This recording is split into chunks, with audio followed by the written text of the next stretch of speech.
When sun rays crown thy pine-clad hills, and summer spreads her hand, when silvern voices tune thy rills, we love thee, smiling land.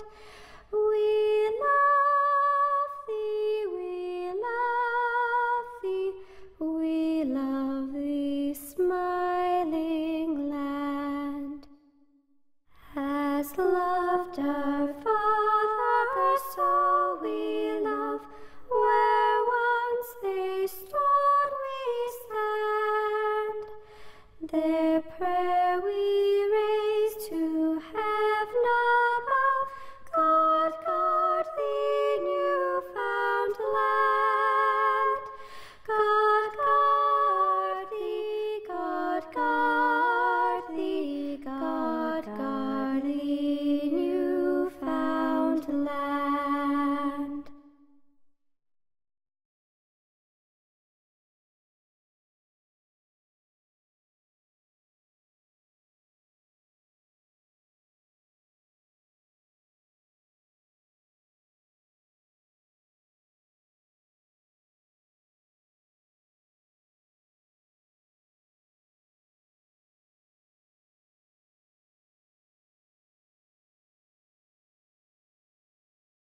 The experience of the Newfoundland Regiment in the First World War is rather unique. Since about 1865, there'd been no formal military presence here in Newfoundland.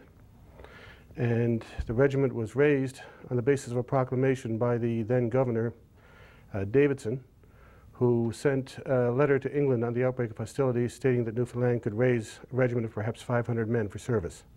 After about 6 weeks, the 500 was well oversubscribed and training started here in Pleasantville. It was the only regiment that, even up to the Second World War, that had strictly and totally all volunteers to make up the Royal Newfoundland Regiment. There was no other, and even at this point in time, the regiment itself is strictly a volunteer organization. People went overseas because they volunteered. They weren't conscripted. They went overseas voluntarily. A lot of those guys knew a lot about, even if they were from the city, they knew about living in tents because they recruited very heavily from organizations like the Church Lads Brigade and whatnot. So a lot of these people knew how to march. They had a little bit of, military training discipline, understood a little bit about the rank structure, so they were able to bring this unit together very quickly, find, qualified officers and get some training actually happening for them fairly early on. The hard part, of course, was equipping 535 guys, which is why they're known, those first 500 were known as the Blue Petits, because they couldn't find enough khaki material to make leg wrappings. Now in the community at Chapel Arm, I think there was 5 or 6 young men, and 5 or 6 back in 1917 was probably half of the young available men for the workforce. So entire male population between the ages of, like, say, 16 and 30 were gone. So the whole town shut up, the fish plant closed, the mine closed, and they all, after the war, it never reopened. So after the war, it just died. My grandfather was a member of the Royal Newfoundland Regiment, and he joined in February, actually, of 1915, and he was part of the 4th contingent that went over. I found out that I'd had a great-grandfather who'd served with the regiment in the First World War, was in fact a member of the First 500, Regimental Number 263, and also on my mom's side, a great-uncle who served with the regiment and was killed overseas in World War I and is buried in Belgium. How I'd found out about it was I was reading the book What Became of Corporal Pittman, and in that are several lists of names of soldiers who were who had died or were injured in Beaumont Hamel. So what I had done was I'd found, obviously looking for your own name, and I looked up Bennett, and there were 2 Bennetts there, and one of them was Bennett Edward, which is my father's name. So I went and asked him, I said, is this any relative of ours? He said, no, he's not, but the other fellow, Peter Francis Bennett is. He was your great uncle, and I had no idea that I had a great uncle in the First War up until that point. My father always discussed it. He was very proud of his father-in-law, And many times he remarked about the fact that he had fought in the First World War at Beaumont Hamel, which is a big battle for this province. So. My father's regimental number was 12-1208. And like I said, this was actually taken overseas, and it was, this photograph itself was sent home. This is an enlarged part of it, but it was sent home to his brother. 16 or 17. A lot of them lied when they joined for their age. Yeah. So they were 17, but they weren't. He died the 14th of April 1917 at Monchy, which I think is one of the regiment's better moments. You asked me why I joined the Army. I was wondering, like, what made them join? You know, why did you leave your family from the Outport and come all the way into St. John's? And that was like probably a 2 or 3 day trip back then, to sign up to join the Army, to go overseas and fight for king or country. Or a lot of people thought it was a big adventure. You read some of the books or the personal diaries or letters, oh, it's going to be a big adventure, we'll be home by Christmas. And then once they realized what they were getting into. He was always, I'm told, a very pleasant person, and I'm told he'd remained a very pleasant person, but he was a bit more serious than when he had left. So, and I'm sure an experience like that would do that to him. So, there are 5 caribous overseas, and there's 1 caribou here in St. John's at Bowring Park, and that's a memorial to the regiment. The 5 caribous overseas are laid out between France and Belgium. The intent, as I understand it, is to visit all of the 5 European caribou memorials and to stand guard at Beaumont Hamel on the morning of the 1st.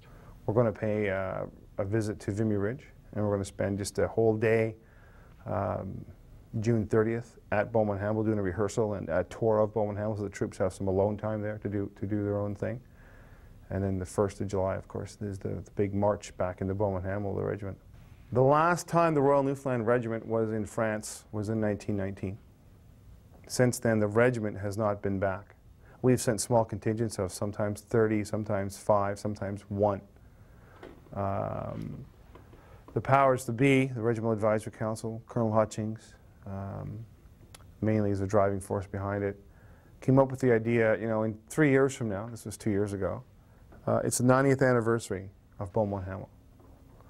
All the caribous have been reworked and repaired over there. So we want to go back on the 90th anniversary of Beaumont Hamel for a week and rededicate all of the 5 caribous. And we want to reconnect the regiment to the landscape and the people that made its name. The people in the local villages around Beaumont Hamel have heard that we're coming back, and they are ecstatic. They're already, I get emails saying, we want to host this party, we want to host this, you know, all that kind of stuff. I believe that history, although we don't like to see it repeat itself, in this case we are trying to educate our younger members of the regimental family to understand exactly what took place when the regiment was formed. You know, it instills in them the tradition, the history of the unit, and you know, to get a feel for it, to be right there, actually where this battle took place, is very important. We will be able to reconnect the regiment to France, and where we won, well, not won so much glory, but earned the reputation of being what our motto is, better than the best. So that's why I want to go. Being the adjutant of the unit and looking at a lot of the regimental history and getting more and more involved in it, one of the things I read was that in the First World War, an entire generation of the best and the brightest men of this province died in 4 years, wiped out. When you think about it, this will be the first time since 1916 that the actual unit of all our troops, or a fair number of troops, will march the same route in uniform. We'll carry our colours. We'll do a service at Beaumont Hamel. It's the first time since 1916, the last time they went through as a regiment. So this time around it'll be that much more special. When sun rays crown thy pine-clad hills and sun